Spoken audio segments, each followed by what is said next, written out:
Estava abrindo, falando boa noite e falando do tema da nossa live hoje, que é sobre vocação. Já falei que você é minha esposa, e para quem não te conhece e vai conhecer um pouco mais do seu testemunho hoje, a Camila é pedagoga, é professora, e eu quero contar um pouquinho de como que ela chegou a se tornar professora, toda a trajetória dela, porque uma das coisas que eu aprecio na Camila é o que ela trabalhou como profissão, o que ela considera como a carreira dela, é claramente uma vocação, e por isso hoje eu quero compartilhar o testemunho dela e acho que essa é uma pergunta que muitos se fazem. O que é a minha vocação? O que eu sou bom? O que Deus me fez para fazer? E a ideia desse projeto é a gente conversar. Eu não gosto de vir aqui e soltar teorias. Eu gosto bastante de estudar, de falar o que o fulano escreveu sobre a teoria A, B ou C, mas eu acredito que os nossos testemunhos falam mais do que muitas teorias. E essa é a ideia aqui hoje. A ideia é a gente aprender, através do testemunho da Camila, ver como que o Deus a levou até a vocação dela.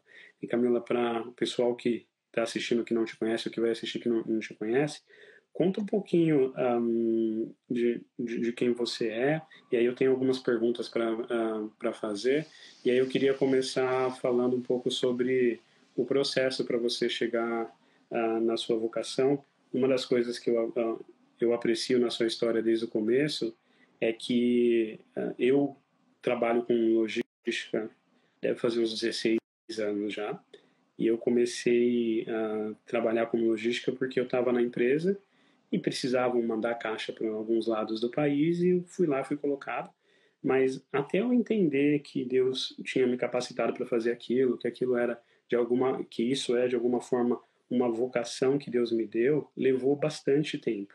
Eu lembro que você dá risada de mim nisso. Eu cheguei a prestar vestibular para a faculdade, e eu prestei vestibular para Ciências da Computação, e na hora que eu fui fazer a minha matrícula, pouco antes de eu chegar lá, eu sentia Deus me falando, mas foi para logística que eu te chamei. Então foi praticamente na hora que eu fui assinar a minha inscrição na faculdade que eu descobri. E você, pelo contrário, desde criança, você consegue mencionar memórias da sua infância em que você já se via como professora. Então, conta um pouquinho de quem você é e desse começo, de quando você começa a perceber a sua vocação, o seu chamado para ser professora. Bom, como você já falou, sou a Camila, sou sua esposa. Boa noite para todo mundo. Eu sempre, desde quando eu me entendo por gente, eu sempre quis ser professora. Então, quando criança que perguntam na escola, perguntam os amigos, parentes, o que você vai ser quando crescer? Eu sempre disse que eu seria professora. Minha primeira experiência em ser professora, digamos assim, foi na fase de alfabetização ainda, quando eu estava entre 6 e 7 anos, que eu estava sendo alfabetizada na antiga primeira série, e a minha avó, que criava, não era alfabetizada, então eu passava para ela as coisas que eu aprendia na escola. Quando eu chegava em casa, eu transmitia para ela. Teve uma época até que eu contei isso para minha professora, e ela começou a me entregar 2 atividades. Então, aquelas atividades de folhinhas do mimeógrafo, que era rodado com álcool, geralmente eu ganhava 2, porque era uma para mim e uma para eu levar para minha casa, para minha avó. Então, eu tinha 7 anos, foi quando eu fui alfabetizada, e eu fui alfabetizando a minha avó. Então, acho que daí surgiu o meu amor por ensinar, e eu sempre fiz isso muito feliz. Eu lembro que os dias que eu chegava em casa e eu ia ensiná-la, né? A gente ia sentar para fazer as atividades juntas, era um dia que eu ficava muito contente. E aí começou daí, e eu permaneci fazendo isso por mais alguns anos. A minha avó, depois ela aprendeu de fato a ler algumas coisas, a escrever. Uma coisa ou outra ela ainda tinha dificuldade, mas ela conseguiu, aprendeu a ler, juntando tudo, juntando as palavrinhas, tudo ela conseguiu aprender. E aí eu comecei brincava sempre de escolinha em casa, às vezes sozinha mesmo, eu comigo mesma, e com os meus amigos do bairro, assim, do prédio. Então, tinha algumas crianças no meu prédio que tinham um pouco de dificuldade na escola, e aí eu ia brincar de escolinha com elas e acabava dando uma aula de reforço, digamos assim. Então, eu sempre gostei. Então, eu sempre disse que eu seria professora. E eu sempre senti que esse era o meu chamado, que esse era a minha vocação de trabalho. Então, desde sempre, assim, eu nunca pensei em ser nada diferente do que professora. Você estava falando, eu estava lembrando da história, e quando eu pensava na sua história, eu pensava no rei Davi, né, que ele desde da sua adolescência, da sua infância, ele é ungido para ser rei de Israel, e vai acontecer anos na frente. Mas uma das características como rei, ali a nação de Israel na época era uma nação que ela até hoje, né, eles guerreiam muito, a gente está vendo aí na mídia, é uma nação que sempre teve batalhas. E Davi sempre foi um guerreiro. Quando a gente conhece, talvez a grande memória que a gente tem de Davi antes dele se tornar rei, é quando ele vai lutar com Golias. Mas uma coisa que Deus estava me mostrando enquanto eu pensava na nossa live hoje é que antes de Davi lutar com Golias, ele já tinha um chamado de guerreiro e reconhecia isso. Quando ele chega para o rei Saul para falar que ele lutaria com Golias, Saul fala: "Nossa, mas você é um menino, você não tem condições", e tudo. Ele fala assim: "Peraí, eu já lutei com o leão, eu já lutei com o urso, e Deus já me fez vencer nisso". Então você vê que ser guerreiro era algo natural de Davi. E eu acho bonito nisso que você estava falando, porque ser professora, ensinar, foi algo que veio com naturalidade para você. E uma dificuldade que a gente tem, às vezes, é que a gente quer lutar contra aquilo que Deus nos fez, nos chamou para fazer, aquilo que a gente até sente prazer, mas nos nossos tempos se tem muito valor para aquilo que dá dinheiro, aquilo que dá mais like, dá coisa do tipo, e a gente acaba entrando num sofrimento constante de querer se adequar ao meio que a gente está e, para isso, abrir mão das características que a gente tem, daquilo que a gente foi chamado para fazer. E uma das coisas que também me chamou a atenção no que você acabou de falar é como você viveu o chamado onde Deus te colocou. Ele te chamou para ensinar. Então, quando você estava com a sua avó e você era criança, ela não sabia ler, você começou a praticar ali. Uma das coisas que você falou é que você, na sua infância, você brincava de escolinha com as crianças. Então, se Deus te deu o ímpeto para fazer algo, às vezes a gente fica pensando muito: não, quando eu estiver em tal lugar, quando eu estiver em tal empresa, quando eu tiver dinheiro, quando eu tiver isso, quando eu tiver aquilo. Se é aquilo que Deus já colocou no nosso coração, Ele mostrou que é a vontade dele, a gente tem que se propor a viver. E como que era para você, no tempo de escola, você descreveu da sua infância, eu brincava de tacar pedra, de carrinho, você estava descrevendo, você brincava de ser professora. Como que era isso na escola? Como que você viveu isso? No sentido como eu vivi isso na escola? Como você viveu na escola, quando você estava em aula, aprendendo, como que era para você sentir isso? Como você se colocava em prática aquilo que você sentia que você gostava de fazer? Bom, na escola eu era uma daquelas alunas que sentava na frente, era puxa-saco da professora e ficava até mais tarde. E às vezes quando eu trocava de professor e começava professora nova e tudo, eu contava a minha história: olha, eu ajudo a minha avó, então se você tiver atividade, me dá. Então as professoras começaram a me dar bastante material, principalmente no final do ano, quando tá limpando o armário e vai jogar as coisas fora, então eu ganhava bastante material. Eu até achei, quando a gente estava mudando para cá, um pouco desse material ainda em casa. Guardei lá de 1900 e de 2000, de 2001, eu ainda achei algumas coisas, porque começaram a me dar mais coisas do que um só, né, que antes me davam um só.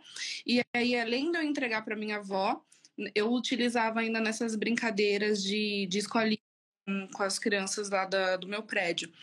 E eu lembro de algumas crianças que tinham dificuldade de escrita, de leitura e principalmente matemática, e eu, brincando, eu ajudava elas nessas dificuldades e tal.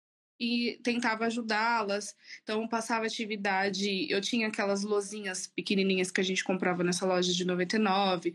As professoras me davam giz.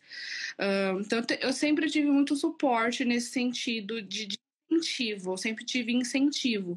A minha avó mesmo me incentivava, né, nessas coisas, porque ela também usufruía um pouco disso, né, porque eu estava passando meu conhecimento para ela. E às vezes as crianças me pediam ajuda, de fato, em alguma coisa que elas tinham dificuldade, quando ia ter prova, coisa do tipo, eu acabava ajudando numa brincadeira, e era brincadeira mesmo de criança. Nessa época eu tinha 9 anos, 10 no máximo. De novo, viver o chamado onde Deus nos colocou, né? Tem uma passagem na Bíblia a gente vê que Jesus está indo para uma cidade e é um homem que ele encontra ali que é conhecido como o Gadareno, que Jesus encontra ele tinha diversos problemas por ser possessos por uma legião de demônios. E quando Jesus o liberta, quando ele fica bem, ele fala para Jesus: eu vou seguir o Senhor agora. E Jesus fala para ele algo que às vezes a gente não percebe. Fala: não, fica e prega aqui. Foi para cá que eu te chamei. E muitas vezes a nossa dificuldade de viver o nosso chamado está em a gente achar que o aplicar o chamado é só no lugar que a gente vai chegar no futuro e deixa de viver ele agora. Tem aquela história que a gente comentou, e aqui nos Estados Unidos a gente vê bastante dessas clínicas pró-vida, daquele ator de Hollywood que quando ele se converteu ao cristianismo, ele decide abandonar Hollywood e vai conversar com o padre com quem ele trabalha e fala: olha, eu vou abandonar Hollywood, eu vou ir para... E acho que ele coloca muito o Amazonas na cabeça e você é um missionário ali. E o padre fala para ele: não, o seu campo missionário, Deus está mostrando que é Hollywood. Então, eu acho bonito isso no seu testemunho, que por onde você passou, você foi professora. Não, e isso que é a minha próxima pergunta. Você conta um pouquinho da sua jornada até você ter a carteira assinada dizendo professora, porque pelo que você está descrevendo, você tinha quantos anos quando você começou a ensinar a sua avó? Eu tinha 6 para 7, porque eu fazia aniversário no meio do ano, comecei a alfabetização com 6. Aí eu tinha 6 anos quando eu comecei. Você tinha 7 anos quando você começa a entender o seu chamado. E com quantos anos você se tornou professora? Quando eu entrei como professora na sala de aula, eu tinha 26. 26 anos. Então você tem quase 20 anos aí do tempo em onde você entende seu chamado para você ter ali o reconhecimento talvez na sua carteira ou na profissão como isso. Como que foi essa jornada? Porque você não só trabalhou como professora, antes de ser professora, você trabalhou em outras coisas. Como foi essa jornada de sabendo o que você onde era seu chamado, mas até chegar ali, como que você levou isso? Como que foi viver, trabalhar em outras coisas ou estar em outros ambientes até você viver o seu chamado de forma íntegra? Eu comecei como Juco, né, na prefeitura de Osasco, trabalhei 1 ano na prefeitura, depois eu trabalhei quase 1 ano numa outra empresa. Aí eu saí de lá, eu estava entre 17 e 18, eu fiquei um tempo, 5 meses desempregada até 18 anos. Eu entrei numa empresa de telemarketing, eu trabalhei 6 meses na empresa de telemarketing e fui contratada trabalhar numa outra empresa, no qual eu já cursava faculdade de pedagogia, e eu fui contratada para trabalhar no Recursos Humanos, no RH. Nessa empresa, eu gostava bastante de ir lá, eu gostei bastante de trabalhar lá. Eu fiz ótimos amigos que eu tenho até hoje, e trabalhei nela por 6 anos. E nesse meio tempo, eu terminei a faculdade e tive a oportunidade de trabalhar como professora já, só porque eu fiz, na verdade, concurso público, prestei concurso público para a Prefeitura de Osasco e eu passei. Só que quando eu fui chamada, eu descobri hoje que eu fui chamada e eu tinha que já levar a documentação no dia seguinte. E eu não tive tempo hábil de juntar a documentação e de ir para a prefeitura me apresentar, trabalhar, porque eu descobri muito de repente que eu tinha sido chamada, e por vários outros motivos, responsabilidades que eu tinha no meu trabalho, eu era preposta da empresa em audiências trabalhistas, E no dia que eu teria que levar a documentação, eu tinha 2 audiências. Então, eu não conseguia, de uma hora para outra, eu optei por não ir, porque eu ia ferir a minha responsabilidade primeira, a minha primeira responsabilidade, que era com a empresa que eu já estava trabalhando. Então, na época, eu fiquei muito, assim, indecisa. Eu tive que tomar uma decisão muito rápido, mas mexeu muito comigo. E eu acabei abrindo mão de ser professor. Sempre foi o meu sonho de profissional, sempre foi o meu sonho ser professora. Então, ali eu aceitei que, então, não era vontade de Deus que eu começasse naquela hora, que Deus teria outras coisas para mim.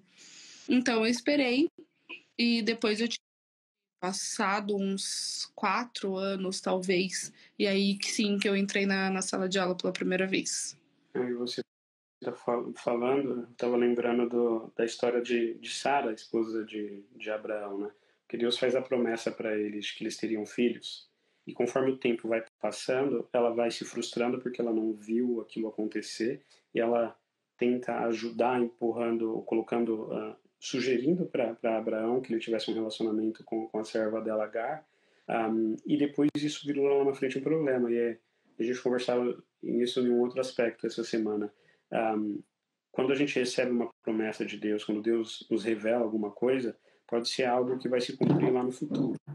E conseguir manter o caráter, a integridade, o coração, a postura conforme a vontade de Deus no período entre você recebeu a promessa e você está vivendo a promessa é um grande desafio. Você está falando, foram os praticamente 20 anos, você se sentia frustrada ou alguma coisa de não ainda não ser professora? Como que era o sentimento para você esperar nesse período até a promessa se cumprir? Em alguns momentos, sim. Em alguns momentos eu me senti frustrada quando eu tive que tomar a decisão de não ir assumir o meu cargo. Eu fiquei um pouco triste por isso, porque é algo que eu já esperava há muito tempo.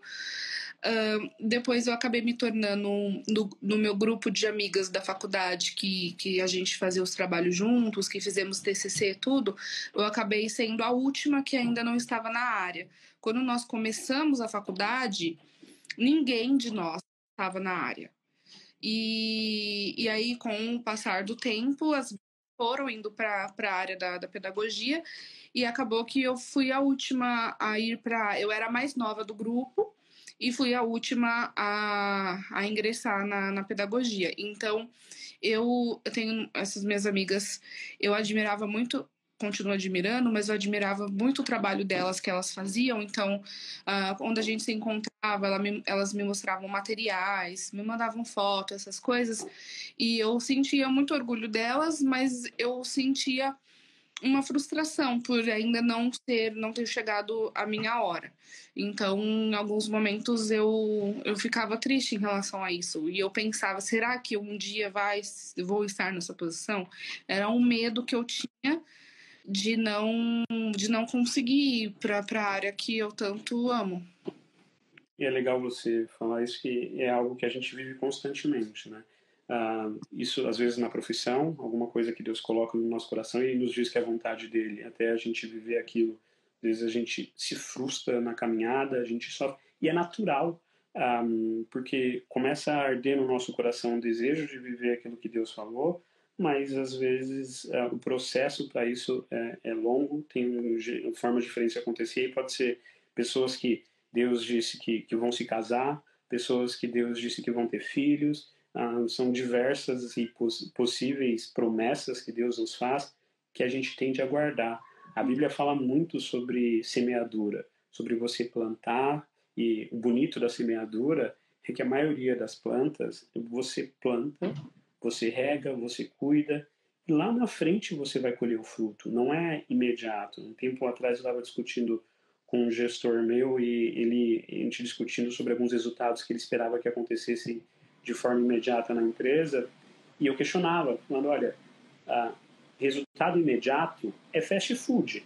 Se você quer uma comida boa, se você quer um fruto bom, você precisa aguardar. Não é, eu não vou apertar o botão hoje e vai acontecer um resultado incrível. tem um processo, tem um tempo. Acho que ligou o aquecedor aqui do meu lado. Você desliga ele aí, porque acho que ele vai fazer um barulhão aqui no live. Então, esse tempo e a gente, uma live que eu fiz há pouco tempo atrás, a gente falava sobre isso também. O tempo do processo é um tempo difícil e importa muito como que a gente age, como que a gente responde nesse tempo do processo. Uma das coisas que você comentou enquanto você respondia a minha pergunta era a sua postura, enquanto você estava aguardando. Então, Deus te chamou para ser professora, mas Ele te levou a trabalhar em telemarketing, a ser estagiária, em áreas administrativas, a trabalhar em RH, e eu te conheço, mas fala um pouquinho desse seu ímpeto por fazer o melhor que você podia o tempo inteiro. Às vezes a gente quer viver, tá aguardando para viver o nosso chamado, só que a gente perde o gás e começa a fazer algo ruim, medíocre, menos do que o que a gente consegue nesse tempo da espera. O quão importante, o quanto você aprendeu no tempo que você estava esperando, mantendo um coração reto perante Deus, fazendo aquilo que você sabia que Deus queria que você fizesse? Eu sempre fui muito responsável, então desde criança eu sempre fui responsável, então nas empresas que eu trabalhei, eu sempre dei o meu melhor e fiz o que eu pude. De todos os lugares que eu trabalhei, acho que a função que eu desempenhei, que eu não gostava muito, era o telemarketing. Eu não gostava porque eu fazia cobranças de cartão de crédito, então eu ligava para as pessoas para cobrá-las e eu escutava várias histórias das pessoas, por que elas estavam devendo e tudo mais, e tinha as histórias muito tristes e eu ficava com dó das pessoas e eu não gostava de prestar aquele serviço. Então, foi o trabalho que eu fiquei menos tempo, que eu fiquei 6 meses, porque assim que eu tive outra oportunidade, eu pedi demissão, fui fazer uma outra coisa que foi pro RH. No RH eu trabalhei 6 anos e eu gostei muito da área, eu gostei muito das pessoas com quem eu trabalhava. E até por isso que eu não fui assumir quando eu fui chamada no concurso de Osasco, porque eu tinha responsabilidades lá que eu não podia deixar da noite pro dia e falar amanhã eu não vou nas audiências e tudo mais. Então, por conta dessa minha responsabilidade, eu acabei deixando o trabalho que eu queria, que era o que eu sonhava em ser professora. Você falando, eu estava lembrando, eu tinha marcado até aqui, você pega o rei Davi, que eu mencionei, que ele é ungido na sua adolescência, você não lembro quantos anos ele tinha ao certo, mas eu acho que era por volta de 12. E ele recebe a coroa como rei, ele tinha 30 anos. Então ele espera 18 anos para que isso aconteça. É bastante tempo para você viver esperando numa promessa. Para nós, que é uma sociedade imediatista, a gente tem comida pronta, a nossa filha, se passa um comercial no YouTube, ela já fica frustrada. Não, a gente cresceu assistindo comercial na televisão e hoje a gente já não sabe mais esperar pelos streamings e coisas do tipo, a gente já fica angustiado com isso. Esse tempo da espera, ele é doído, não dá para jogar flores só nele, mas ele pode ser um tempo muito proveitoso, um tempo de aprendizado, de crescer. O rei Davi, que eu falei, durante esse tempo, ele aprendeu a guerrear, ele travou várias guerras, mas uma coisa que eu assemelho com a história que você estava descrevendo, eu lembro que na história de Davi, chega um momento que ele começa a ser perseguido por Saul. Saul está tentando matar ele, Saul era o rei, Deus definiu ele como rei, e chega uma hora que que Davi tem a oportunidade de matar Saul. E Davi não faz isso. Ele entende que aquilo não agradaria a Deus. Ele falou: ai de mim, gostar em quem Deus colocou ali. Ele manteve a postura, o coração dele reto. Ele não tentou fazer com que a promessa se cumprisse pelas próprias forças dele. Ele se submeteu ao processo e submeteu àquele que fez a promessa. Se Deus prometeu que ele vai cumprir algo nas nossas vidas, no seu caso foi, se ele te chamou para ser professora, ele não esperava que você furasse fila, que você fosse desmoral, que você fizesse coisas erradas, forçasse para se mandar embora para que isso acontecesse. Ele cuidou de tudo, ele cuidou. É acreditar não só na promessa, mas acreditar no processo que aquele que fez a promessa nos leva a passar até que isso se cumpra na nossa vida.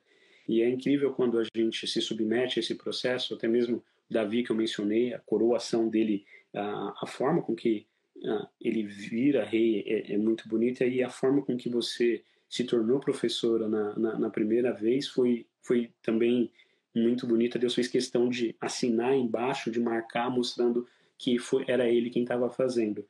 Conta o máximo de detalhes ou informações que você conseguir, como foi isso, como foi o momento em que Deus trouxe essa promessa depois de 20 anos, cumprindo ela, realizando ela na sua vida.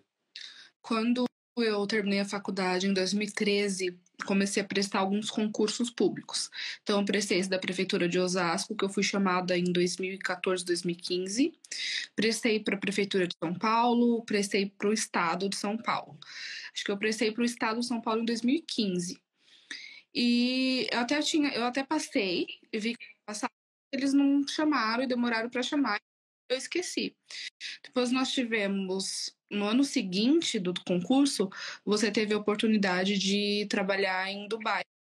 Foi o seu, que você tinha de trabalhar fora, de ter uma experiência fora do país. E aí eu fui com você, pedi demissão na empresa que eu trabalhava, no RH, e nós fomos para Dubai.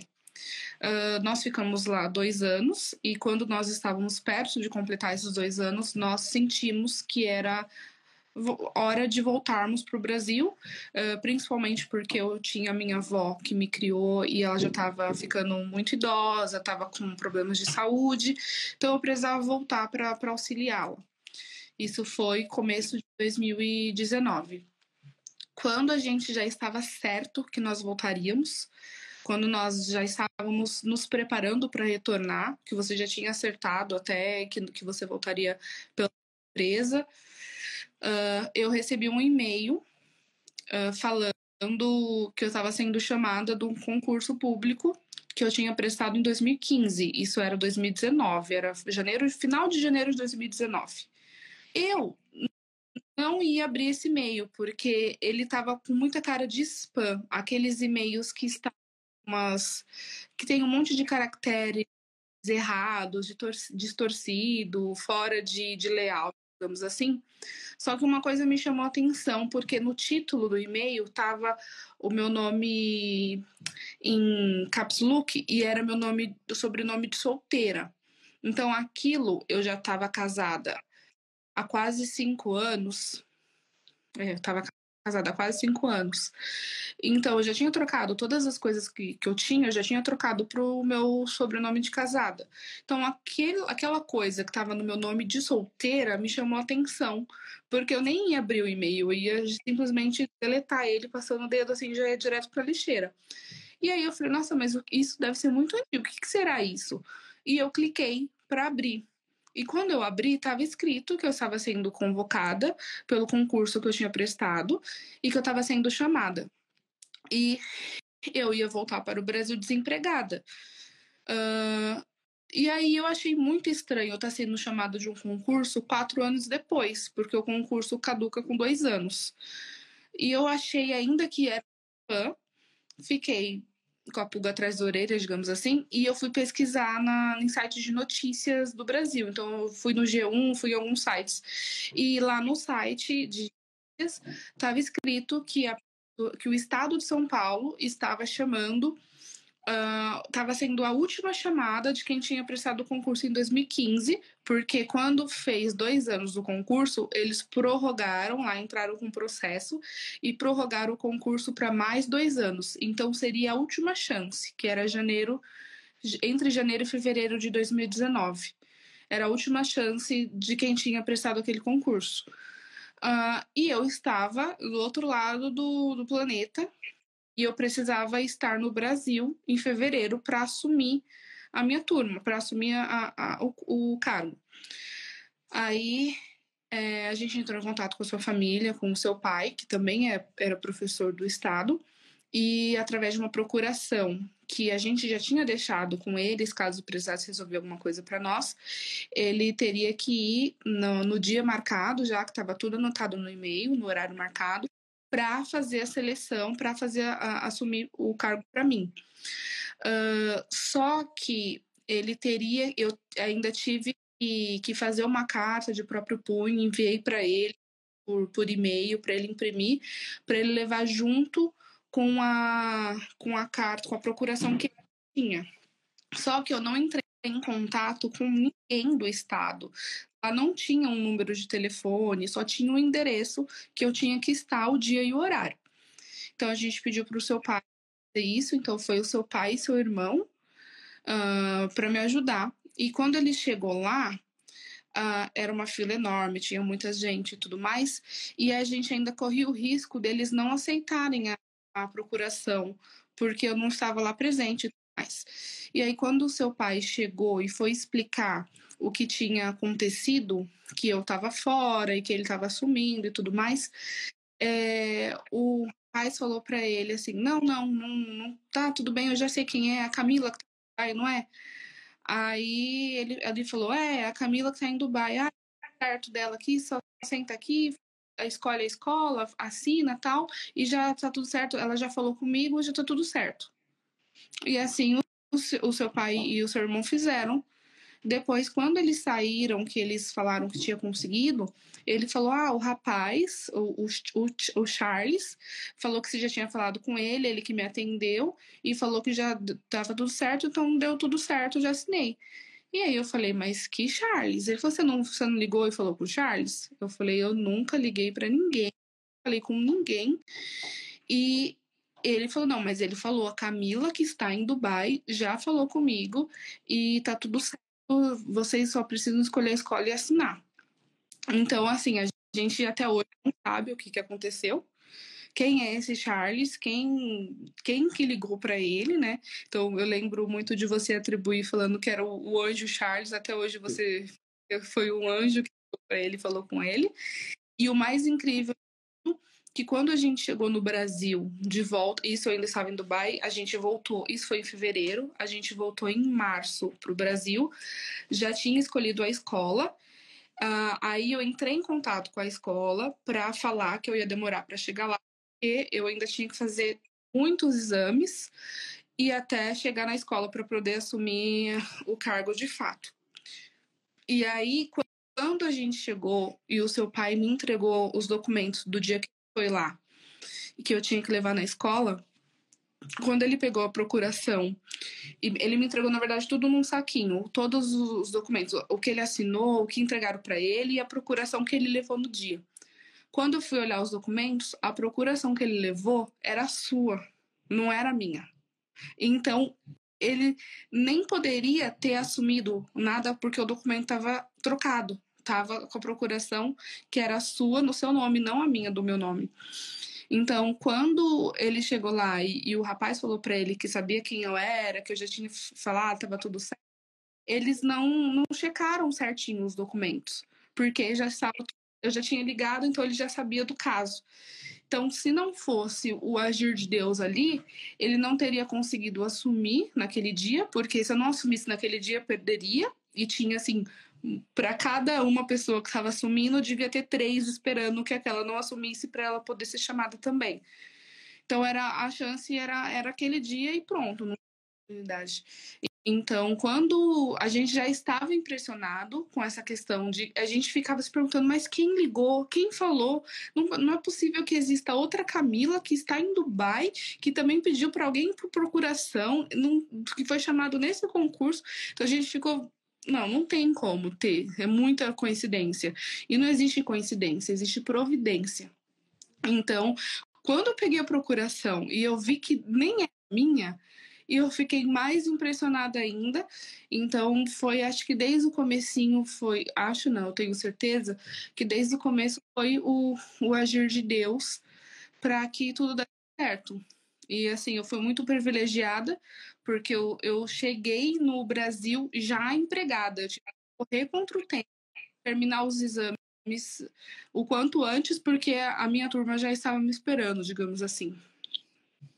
Eu gosto muito da forma com que Deus fez isso, né? Como você falou, eu brinco que é o anjo Charles. Então a gente não sabe quem é essa pessoa que recebeu uma ligação, ou recebeu a informação de Deus, descrevendo tudo o que precisava ser feito e agiu, foi Deus agindo em nosso favor, providenciando tudo, para que aquilo que Deus tinha te prometido, tinha começado a revelar para você quando você tinha lá 7 anos, aquele era o momento que ele determinou para que aquilo se cumprisse.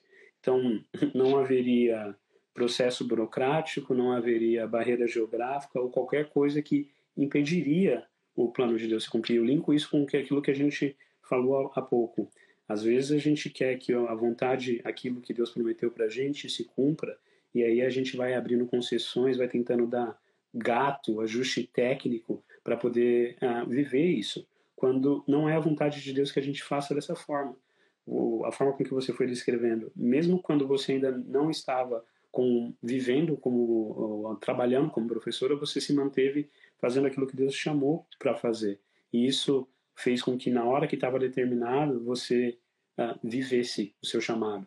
E antes eu tenho mais algumas perguntas ou comentários para fazer, mas tem uma aluna sua te mandando, dizendo que ela te ama, a Sofia. Não sei se você viu. Sofia foi da minha última turma agora. Eu acho que eu conheci ela quando a gente foi lá com a Carol. E uma coisa que você você descreveu na história que me chamou muita atenção foi a forma com que você recebeu um e-mail, né?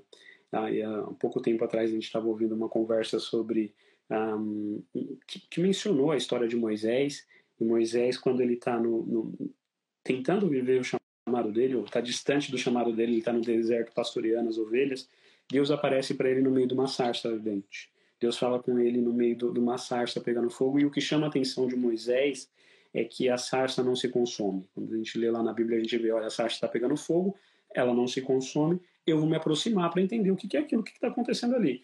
E daquela sarça pegando fogo, não sendo consumida, Moisés ouve Deus falar.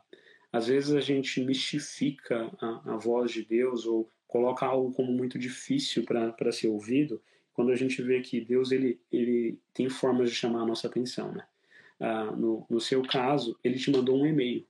Ele pegou aquilo que você estava habituado. Moisés estava habituado a ver sarça pegar fogo no deserto que consumiu o tempo inteiro. Então ele te mandou um e-mail que ele saberia que você veria.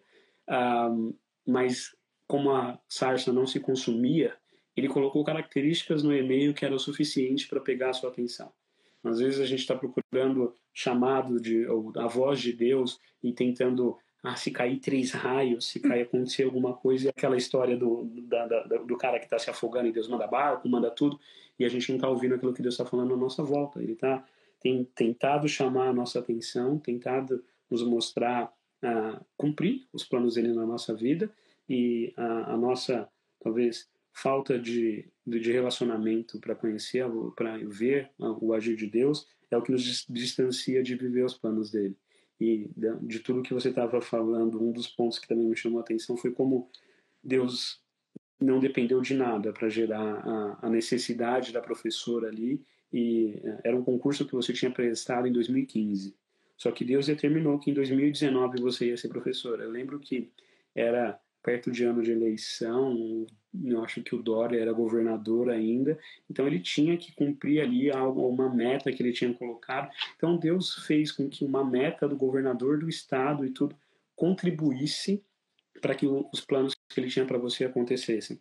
A Bíblia fala que todas as coisas cooperam para o bem daqueles que amam a Deus. Quando Deus tem um plano na nossa vida, ele mexe a estrutura de um país.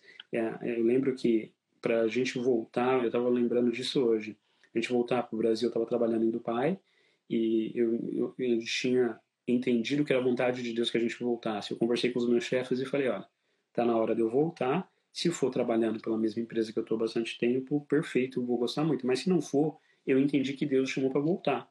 Eles se comprometeram a procurar vagas, alguma coisa para acontecer. Pouco tempo antes de eu ter essa conversa, fechou uma fábrica nos Estados Unidos. Poucos meses depois de eu avisar meus chefes que eu queria voltar, houve a necessidade de uma vaga no Brasil para fazer o serviço que essa fábrica dos Estados Unidos tinha fechado. Então foi um encaixe perfeito que Deus mexeu numa estrutura da economia, mexeu numa estrutura gigante para que a gente fosse abençoado, para que a gente se beneficiasse. Então, viver a nossa vocação, viver o nosso chamado, viver as promessas de Deus, está mais atrelado ao nosso relacionamento com Deus, a gente se manter constante, com intimidade, seja na nossa busca por Ele. Eu lembro que enquanto a gente vivia em Dubai, era frequente eu chegar em casa e você estar lendo a Bíblia, você está orando, você se mantém um relacionamento próximo com Deus, se esforçava para estar nas missas com frequência.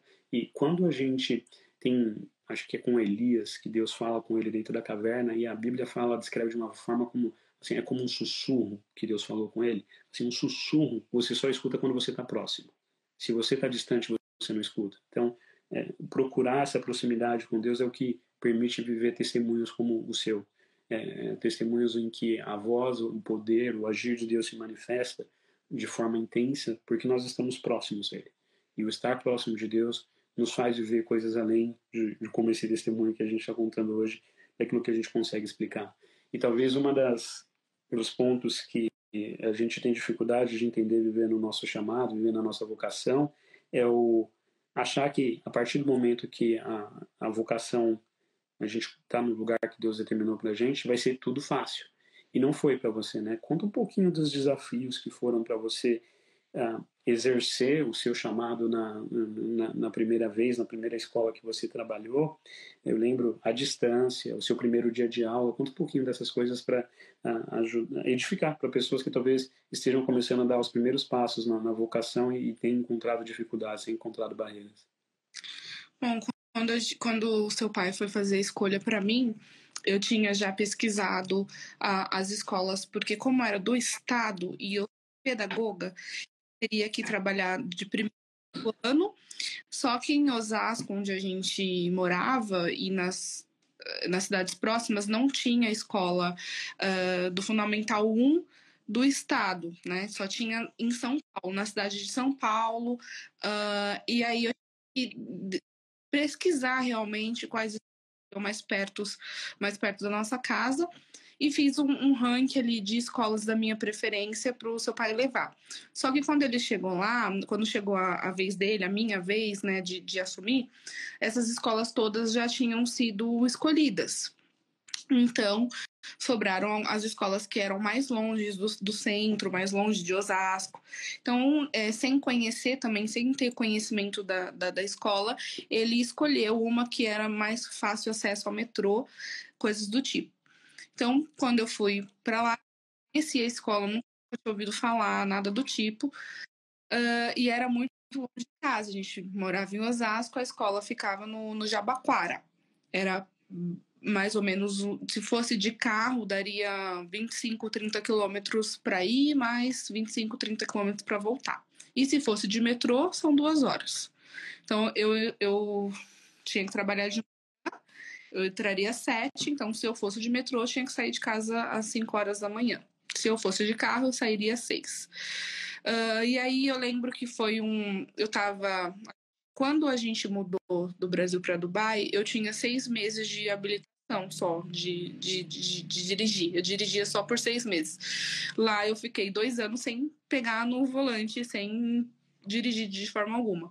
Então, quando a gente voltou para o Brasil, eu lembro que foi uma questão nossa, que você queria que eu fosse de carro por conta da distância e não ter que sair de casa tão cedo. E eu tinha muito medo de ir de carro, porque eu ia pegar a Marginal Pinheiros, ia por uma distância muito longe, eu não estava acostumada mais a dirigir.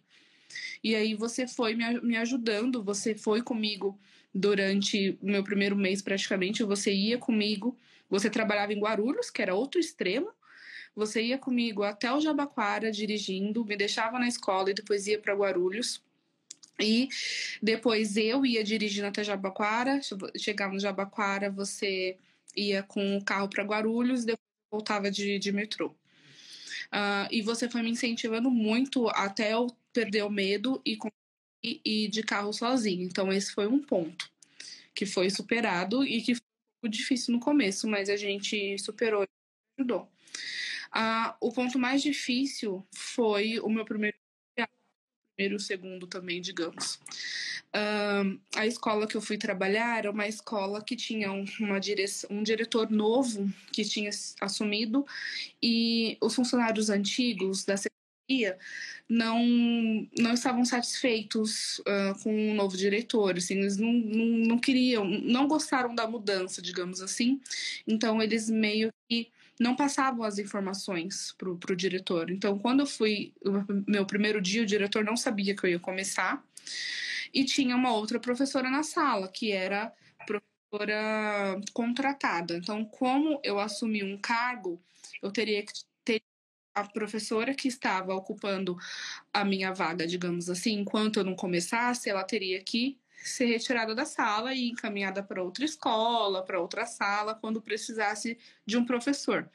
Então é uma situação muito difícil para quem está começando, porque até eu chegar de Dubai, fazer os exames, tudo, isso até o dia de eu assumir foi em maio. Então, de fevereiro até maio, estava na sala de aula com os alunos. Ela já tinha um vínculo com os alunos e também ela estava trabalhando. Então, se ela saísse da sala de aula, ela poderia ficar 1 mês, 2 meses, sabe, de tempo sem trabalhar também, até surgir uma nova turma para ela, numa outra escola, em outro lugar.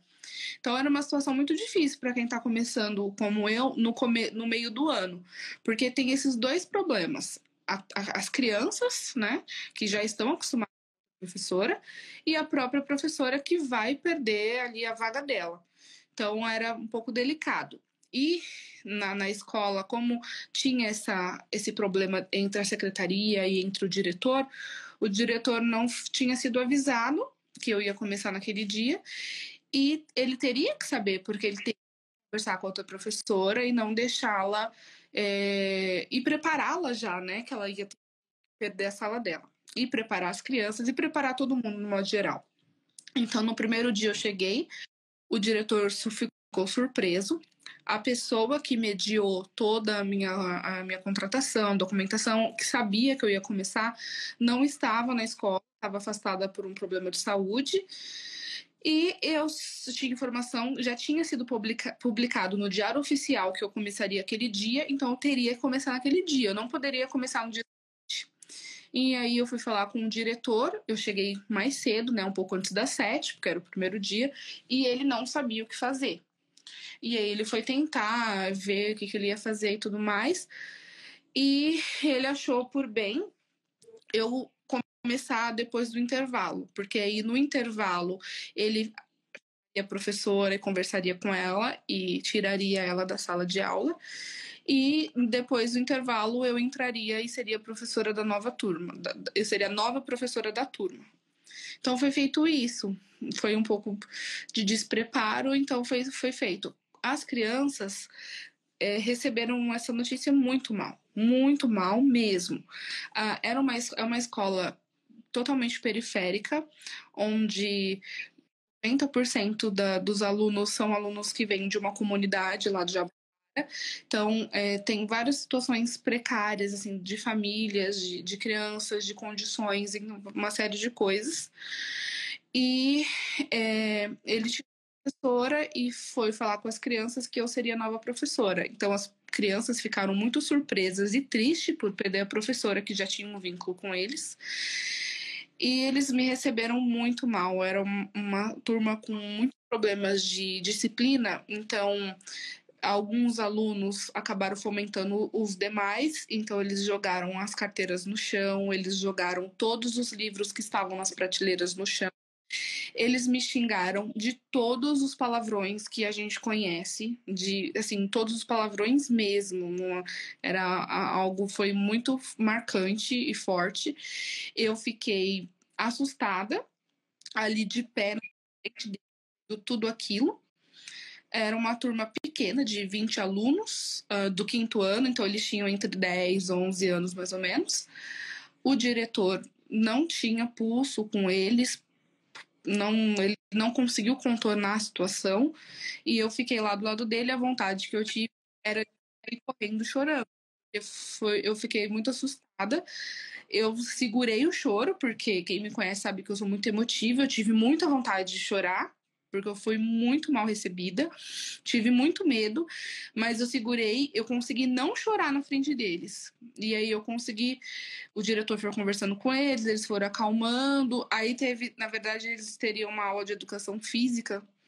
E aí veio o professor de educação física que impunha uma disciplina muito rigorosa em cima deles, que foi a pessoa que conseguiu fazer com que eles parassem de me xingar, parassem de jogar as coisas, de bater as carteiras e tudo mais, que eles se acalmassem de fato. E aí eu fui conversar com eles, tudo. Acho que apenas lembro só de 2 alunos que me aceitaram. O restante dos 20, eram 22 alunos, 2 me aceitaram, os 20 não. E como era após o intervalo, a gente demorou ali 1 hora e pouco até acalmar todo mundo. Eles não tiveram aula de educação física, porque o professor ficou lá na sala com eles conversando e dando bronca e tudo mais. E eu tentei, depois que ele foi embora, ele e o diretor foram embora e me deixaram sozinha, então eu tentei dar uma atividade, seguir a rotina que estava no canto da lousa, estava anotado o que eles fariam naquele dia. Então, sem material nenhum, sem preparo nenhum, eu tentei seguir aquilo que estava lá. Ele seria uma aula de leitura, então eu fui distribuindo os livros que estavam no chão, eu fui pegando e fui entregando para eles fazerem a aula de leitura. Aí alguns alunos jogaram o livro de volta, outros aceitaram o livro, e aí eu tudo. É assim, não desenvolvi muita coisa naquele dia. No dia seguinte, muitos faltaram, não quiseram ir para a escola. E eu fiz uma roda de conversa. Logo coloquei as carteiras em círculos mesmo, fui conversar com eles, me apresentar, porque eu não tinha conseguido fazer no dia anterior. E conversar com eles, né? Tentar uma aproximação de alguma forma. Alguns, a verdade, estava lá naquele dia, me pediu desculpa. Teve algumas que me entregaram uma cartinha pedindo desculpa. E aí eu conversei com eles, eles ficaram mais calmos. E aí, aos poucos, eu fui ganhando a confiança deles e fui me aproximando deles de fato. E aí foi um passo de cada vez. E no final, não demorou. Criança é muito resiliente, criança não guarda rancor. Então, não demorou tanto para eu já estar bem próximas a eles. E tanto que nos últimos dias de aula, eu e eles choravam. A gente chorava muito porque a gente ia se separar. No final deu tudo certo, mas eu tive muita vontade de sair correndo.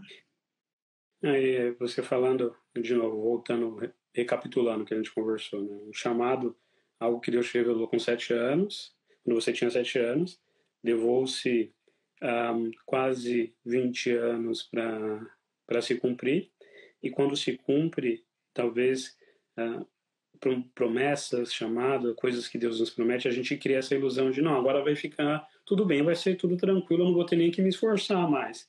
A sua história mostra que não é assim viver um chamado, né? Quando isso tudo aconteceu, você em algum momento pensou em desistir? Quando você se deparou com tudo isso? Senão, não é, eu me enganei, não é para mim? Não. O primeiro dia eu realmente queria sair correndo e não voltar mais, porque eu fiquei no meio do furacão. Mas eu nunca quis realmente desistir. Eu não vou voltar mais naquela escola, eu não quero mais. Eu ainda tinha muita sede de começar. Como são crianças, e assim, a forma como eu penso, às vezes eu penso muito como criança, não sei. Então eu sabia que era só questão de tempo que eles iam gostar de mim, porque eu ia. Não sou aquela professora carrasca, eu sou aquela professora que brinca, que entende a realidade que eles estão passando e trago atividades relacionadas aqui. Eu vejo os interesses deles e em cima dos interesses que eles têm, que eu proponho atividades. Então, eu trabalho muito com jogos, com brincadeiras. Se eles gostam de determinados jogos de videogame, eu tento inserir o que eles gostam, converso muito com eles. Então, tinha muita sede de mostrar que eles iam me aceitar de alguma forma, iam gostar de mim. Então, eu nunca pensei em desistir, né? Depois do primeiro dia, eu acho que foi fácil, porque nenhum dia eu tive outros problemas com alguns alunos em outras turmas, com alunos com problemas psicológicos tal, mas nenhum foi igual ao primeiro dia. Então, eu sempre nas dificuldades que vieram depois, eu sempre pensei, se eu passei por aquele dia, eu consigo passar por esse. Porque foi surreal. Você vê crianças de 10 anos jogando livro em você, te xingando, falando palavrão, jogando carteira, fazendo barulho. Então, eu sempre pensei, se eu conseguir passar por aquele dia, eu consigo passar por esse. É claro que precisa muito analisar a saúde emocional também dos professores de modo geral, porque não são todos que estão com a mente sã de conseguir enfrentar. São muitos desafios, desde os alunos até os pais, até a direção da escola, até condições externas a tudo isso também. É muito difícil. No meu caso, eu ainda fico com as crianças. Agora, os professores que dão aula para adolescentes, eu acho que ainda é muito mais difícil do que as crianças. Então, ali no momento que eu estava com a minha mente sã, assim, e eu conseguia pensar que ia dar certo, que eles iam me conhecer e iam se acostumar comigo de alguma forma. Então eu não pensei em desistir. Nunca pensei em abandonar a turma. Eu acho que a gente falou isso, se não me engano, na live com meu pai. A importância da persistência para a gente alcançar a excelência naquilo que a gente faz, para a gente viver sonho, viver promessas, viver chamado. A persistência é essencial. Não quer dizer que porque hoje está ruim, porque hoje está difícil, que aquilo que Deus prometeu não vai se cumprir. A gente falou de tempo de processo, a importância de plantar, de regar, de fazer a manutenção, os esforços necessários para que o fruto venha. E essa parte do seu testemunho fala bastante nisso, porque foi um dia de, acho que ninguém, até a gente contando a história, eu não esperava quando você veio me contar o que aconteceu aquele dia. Acho que ninguém conseguiria prever que aconteceria aquilo. A gente tinha acabado de vir com aparentemente um anjo abrindo as portas para você ir poder ir para a escola e você pensar a partir de agora não vai ter mais problemas. Mas aí a gente vê acontecer isso e ainda assim Deus fazer com que dê certo. Como você falou, com o tempo as coisas se acertaram, os alunos começaram a gostar de você e essa mesma turma que no primeiro dia foi tão dificultosa, como você disse, eu lembro de você chegar chorando porque acabou o período que vocês estariam juntos. Eu mencionei isso quando eu estava falando com meu pai. A gente olha, falei bastante de Davi hoje, a gente olha a história de Davi. Quando Davi mata Golias, a gente vai pensar assim: agora vai dar tudo certo, agora vai morar no palácio, vai ficar tudo. Não vai ter mais problema, vai viver o chamado dele agora, ele vira rei. Não, ele começa a viver no palácio, sim, só que o rei começa a perseguir ele. A Bíblia descreve que chega uma vez que Saul, perturbado, está com uma lança contra ele. Como você disse, Davi não deixou de ter no seu coração a convicção de que ele seria rei um dia. Mas viver o nosso chamado muitas vezes requer a fé de ir contra aquilo que está na nossa frente no momento, para que a gente viva o chamado que aquele que vê tudo definiu. E uma coisa que você falou que eu gosto bastante da história da sua carreira é como para você é natural ser professora. Você falando dos jogos, as brincadeiras, tudo. Eu não lembro em que situação a gente estava conversando com o tempo que você já estava trabalhando como professora e como você olhava e dizia: é natural para mim, parece certo, simplesmente parece que eu fui feito para isso. Fala um pouquinho mais de como é. A gente falou de várias coisas boas, negativas do processo, mas um pouco dessa parte positiva, de como que é se sentir fazendo aquilo que Deus te chamou para fazer. Eu me sinto muito realizada quando estou na sala de aula. É aquele momento que tem muitos desafios. Às vezes é muito difícil, mas é o que eu sinto que eu vim para fazer. É aquilo que eu olho e paro. É isso que eu quero fazer. E vários momentos, eu tive 5 turmas, né, até então, de 2019 até 2023. E é uma realização. Tem turmas que são mais fáceis, tem turmas que são mais difíceis, mas ainda assim é uma realização. E quando eu sinto realmente uma realização muito grande quando eu estou em sala de aula. E ver que os alunos estão aprendendo, acompanhar a evolução de cada aluno e ver que no começo do ano ele entrou de um jeito, no meio do ano, quando ele já evoluiu e eu contribuí para aquilo, é muito gratificante. E não só as atividades, você sabe, eu sempre quis me aproximar dos meus alunos de uma forma humana. Então, a primeira escola que eu trabalhei em duas escolas. A primeira escola que eu trabalhei era uma escola muito difícil, né? Como sei, era uma escola, a maioria eram crianças de comunidade que tem uma vida muito vida, crianças pequenas que já passaram por muitas coisas que nós adultos nem sonhamos em passar, mas eu sempre me aproximei muito deles e eu quis entender a história de cada um e de conversar, porque às vezes eles não têm na família quem aconselha, quem converse, quem escute as dores. Então, na minha primeira turma, eu tinha muito alunos que os pai e mãe estavam presos, eu tinha alunos que o pai ou a mãe foram mortos por bandidos ou por polícia, mas foram mortos, assassinados realmente. Eu tinha alunos com pais com problemas de drogas ou alcoolismo. Eu tinha muitos casos assim, muito, muito marcantes.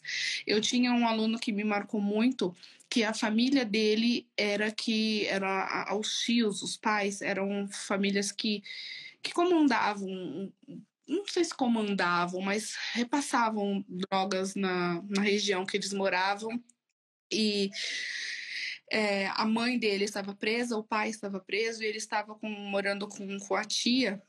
E assim, era um negócio de família. Então, a perspectiva dele ali era ele e gosto da família. Então eu conversava muito com ele nesse sentido de há outras alternativas, você não precisa fazer isso. Então, claro, eram crianças ainda, né? Então, com a linguagem adequada, de forma sutil, eu tentava conversar com todos eles. Então, eu aproximei muito. Tanto é que hoje eu converso com eles ainda pelo WhatsApp, pelo Facebook. Aqui na live tem alguns alunos que estão me mandando mensagem, que estão me vendo. E então eu gosto dos meus alunos, eu amo isso. E eu não sinto que quando eu estou na sala de aula, eu não sinto que eu estou lá só para ensinar a ler e escrever, para ensinar português, matemática, só geografia e ciências. Eu sinto que eu tenho que passar mais, que esse é o meu chamado, que é através do meu chamado como professora que eu vou conseguir tocar em alguma forma. Pode ser que lá, daqui a alguns anos, eles nem se lembrem de mim, nem lembrem do meu nome, nem lembrem de nada que eu falei. Eu acredito que alguma semente eu consigo plantar. Esse meu foi da primeira turma. No final do ano, eu pedi para eles escreverem uma redação dizendo que tipo de pessoas eles queriam ser quando eles crescessem. Não, eu quero ser médico, quero ser advogado, não isso. Quem eles seriam? Como que você se imagina? Quais valores, quais virtudes você gostaria de ter? E a redação que mais me marcou foi desse aluno, que é o negócio de família. Ele escreveu na redação dele que ele sabia que o futuro dele não ia ser fácil, mas não ia ir pelo mau caminho, que ele ia tentar ir pelo bom caminho. Hoje ele já deve estar adolescente, né? Porque isso foi em 2019, ele tinha 11 anos, então ele deve estar já quase chegando na maioridade.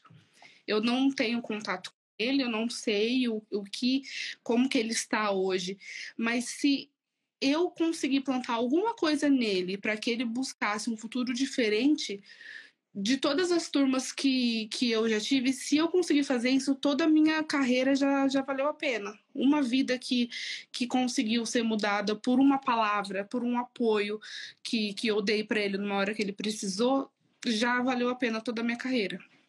E você falando, você me lembrou da história do profeta Jeremias. É sobre ele aquele versículo que se fala: antes de você nascer, antes de você ser formado no ventre da sua mãe, eu te escolhi, eu te chamei como profeta. E o profeta Jeremias, ele tem um chamado muito difícil, porque ele vive com o povo de Israel num tempo em que eles estão com as costas viradas para Deus. Eles escolheram desobedecer a Deus e estão colhendo os frutos disso. E então, profetizar, pregar, entregar uma mensagem para alguém que não quer, que escolheu um caminho diferente, é muito difícil. E chega um momento que ele fala o profeta Jeremias fala para Deus, assim, eu sinto como se eu não tivesse uma escolha, porque se eu digo que eu não vou profetizar, que eu não vou fazer aquilo que o Senhor me chamou para fazer, o meu coração arde. Eu só estou satisfeito quando eu estou fazendo aquilo que o Senhor me chamou para fazer. E eu falei, por exemplo, de Davi bastante hoje. Um dos grandes profetas da história na Bíblia é o profeta Samuel, que ele é utilizado para ungir Davi.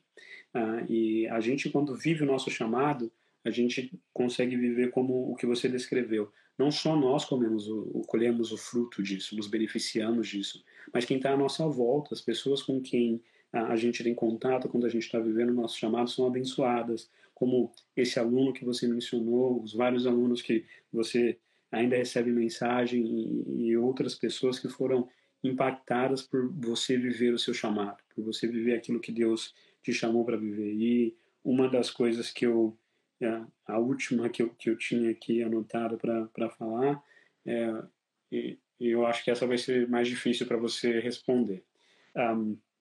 Mas às vezes a gente quer viver tanto uma promessa, um sonho, algo que Deus coloca nas nossas vidas, e a gente coloca o nosso sonho acima de Deus. A gente define que é a prioridade da nossa vida, eu vou fazer o que eu tiver que fazer, e se isso custar o meu relacionamento com Deus, tem pessoas que estão buscando um relacionamento que elas chegam e entram em relacionamentos que elas sabem que estão bem distantes de Deus, ou entram num trabalho que afastam elas do relacionamento que elas sabem que elas são chamadas para ter com Deus. E a sua história me lembra, enquanto eu pensava bastante, aquilo que Abraão fez. Porque Abraão recebeu uma promessa de Deus muito cedo, ou muito antes dessa promessa se cumprir, como a gente falou. Ele já era de idade, mas ele esperou muitos anos para se cumprir a promessa dele de que ele teria um filho. E quando ele recebe aquele filho, Deus testa ele dizendo: eu quero que você sacrifique esse filho. Eu quero que você me entregue esse filho. E Abraão, ele vai até o monte, ele se prepara para sacrificar o filho, e aí a história nos mostra que Deus não permitiu com que ele sacrificasse o filho, mas o coração de Abraão estava no lugar certo. Ele estava disposto a entregar a promessa dele para viver em obediência, para viver o relacionamento com Deus. E eu vejo, hoje, da onde nós estamos falando, é um testemunho que você vive isso, porque você, sendo professora, Deus nos disse que nós viríamos para os Estados Unidos, e a gente aqui sem saber como. E eu tenho fé de que Deus irá cumprir e continuará a cumprir o seu chamado aqui, ou onde quer que ele nos leve, mas você conseguiu abrir mão do seu chamado, da promessa que Deus já tinha te entregue, para ser obediente, para viver aquilo que Deus estava fazendo na sua vida naquele momento. Não sei se você quer falar um pouco do quão difícil é isso, ou o quão é importante a gente se manter obediente para Deus nesse sentido. Decidir vir para cá, não decidir, mas dizer o sim foi muito difícil, você sabe disso? Porque eu estava numa escola que eu amo, uma escola que é tudo que eu esperava de uma escola, porque ela era organizada, porque os professores podiam fazer o seu trabalho, tinha apoio da direção, da coordenação para fazer um trabalho bem feito. Uma escola onde também muitas crianças eram de comunidade, mas era uma escola que tinha organização, as crianças respeitavam as regras, as crianças obedeciam, as crianças tinham apoio, muito apoio da família, da comunidade escolar de uma forma, e onde eu era muito apegada, não só à escola, mas principalmente às crianças, onde eu estava muito realizada com o meu trabalho. Entenda que não é realizada profissionalmente. Se eu focar aqui, o salário do professor não é bom. Não era, meu foco nunca foi o salário quando eu escolhi ser professora, mas era o lugar onde eu queria estar, onde eu estava bem, onde eu estava feliz. Então, abrir mão do concurso, porque eu tive que exonerar do meu concurso, eu não tenho mais a minha vaga lá, foi muito difícil. E o que eu acho que eu não sei se eu superei já essa parte, eu acho que não, mas o que me dói é não ver se algum dia eu vou voltar para a sala como professora. Isso me causa dor, porque eu sei da realização que eu tenho quando eu estou atuando como professora. Nessa escola que eu estava, foi me oferecido um cargo de vice-diretora. Eu não aceitei, porque eu queria sala de aula. Depois a minha coordenadora queria me treinar. Ela estava me treinando para eu ser coordenadora pedagógica, e eu falava para ela que eu também não queria ser coordenadora pedagógica, porque a paixão é a sala de aula, eu queria estar na sala de aula. Então, hoje eu estou aqui, eu aceitei estar aqui, eu aceitei os planos de Deus para nós. Hoje nós sabemos por que nós estamos aqui. Quando a gente veio, a gente não sabia porque nós estávamos aqui. Hoje nós sabemos, e nós sabemos que a vontade de Deus é muito melhor do que a nossa. Então, hoje eu aceito. Mas o não saber se algum dia eu vou voltar a ser professora é o que ainda mexe comigo. Eu acho que não terminou. Eu não sinto como se tivesse terminado. Então, eu não sei o que Deus espera de mim. Mas pensar que eu posso não voltar para a sala de aula me dói. Você falando, estava sem ter planejado, preparado por esse versículo, Deus me trazia no coração o versículo que eles se escrevem: a glória da segunda casa vai ser maior do que o da primeira. É no momento em que o povo está vendo, eles viveram a promessa, eles estavam na terra prometida, mas por escolha deles, por coisas além da capacidade deles, eles foram levados como cativos, e quando Deus traz eles de volta para o templo, eles olham o templo sendo construído e eles ficam, não é igual ao primeiro, e Deus faz uma promessa, Deus faz uma profecia através do, se não me engano, o profeta Ageu. A glória da segunda casa vai ser maior do que a primeira. Eu tenho aprendido a colocar a minha fé em Deus num sentido de se Ele é Deus, se Ele é tudo aquilo que Ele diz que Ele é, e Ele vai nos surpreender. Então talvez seja a primeira live que a gente está terminando dessa forma, mas pelo menos da minha parte, acho que está terminando dessa forma, mas eu acredito que a gente termina hoje com uma profecia. A glória da segunda casa vai ser maior do que a da primeira. Que esse testemunho não acaba aqui. Eu fico feliz de eu poder terminar hoje ouvindo o Espírito Santo falar no meu ouvido, dizendo: vocês verão o que eu vou fazer. Vocês verão que eu sou Deus. E eu fico feliz de poder ter isso hoje, não só a gente, mas pessoas testemunhando, porque quando Deus cumprir aquilo que Ele está nos dizendo hoje, eu sei que, assim como o seu testemunho foi até que edificante, vai ser para aqueles que serão impactados por aquilo que Deus ainda está por cumprir nas nossas vidas. Essa era a parte que eu não tinha planejado. Ele já me pegou de surpresa e me levou além do que eu tinha planejado para hoje. Eu não sei se você tem mais alguma coisa que você queria falar, alguma mensagem a mais que você queria deixar. Bom, mensagem que eu quero deixar é para as pessoas acreditarem nos sonhos dela. Nós sabemos que Deus é quem vai dar a última palavra sempre. Eu estava muito feliz e hoje eu estou aqui de uma forma, da noite para o dia tudo mudou, mas eu vivi o meu sonho. Eu ainda quero continuar, eu ainda quero viver, mas eu vivi. Eu posso dizer que eu fui professora e eu fui muito tocada pelos meus alunos. Eu espero que eu tenha tocado eles também da mesma forma que eles me tocaram. Então, nos sonhos, orem a Deus para que os sonhos sejam sonhos de Deus. É isso. Isso porque eu falei que eu já não estava mais tão emotiva como eu já fui um dia, né? Ele resolveu mostrar. Pelo menos emotiva. Eu não consigo chorar. Até eu estou com vontade agora. Mas, eu termino feliz dessa live sabendo de que ela terminou profética. Tenho fé que em breve a gente volta para falar os milagres que Deus ainda cumprirá. Então, obrigado, amor, por ter participado comigo, por ter compartilhado o seu testemunho. Agradeço a todo mundo que participou, que foi deixando os comentários, os nossos amigos mandando amém, seus alunos que comentaram aí. Fiquem todos com Deus. Eu vou deixar a live gravada, depois eu vou compartilhar um pouco, alguns trechos dela. Que Deus abençoe todo mundo e a gente viva a nossa vocação, o chamado, o sonho de Deus para as nossas vidas. Fiquem com Deus.